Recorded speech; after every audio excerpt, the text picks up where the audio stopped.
குறை குறைன்னு கடைஞ்சிங்கன்னா உங்களுக்கு சாப்பிட்றதுக்கு நல்லா டேஸ்ட்டாக இருக்கும். இப்போ வாங்க இதுக்கு ஒரு தாளிப்பு கொடுத்துடலாம். இது மாதிரி ஒரு அடிகனமான கடாய் வச்சுக்கோங்க. காயட்டும். இது வடகந்தான் போட்டு தாளிக்க போகிறேன். நம்ம தாளிப்பு வடகம் பாருங்கள். இது போன வருஷம் போட்டதுங்க. எப்படி இருக்குன்னு பாருங்கள். சூப்பராக இருக்குது பாருங்கள். கலரெல்லாம் மாறவே இல்லை. இந்த மாதிரி உடச்சி தாங்க போடணும். இப்போ ஒரு வடகத்தை வந்து மூணு வாட்டி போடலாங்க. வாங்க எப்படி தாளிக்கிறேன்னு பார்க்கலாம். ஒரு 2 டீஸ்பூன் எண்ணெய் விட்டுக்கலாங்க.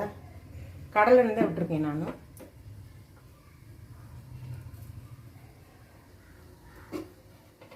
இந்த பக்கம் என்னன்னு பார்த்தீங்கன்னா வெண்டைக்காய் பொரியலுங்க. கீரை கடையிலுக்கு வந்து வெண்டைக்காய் வந்து பொரியல்.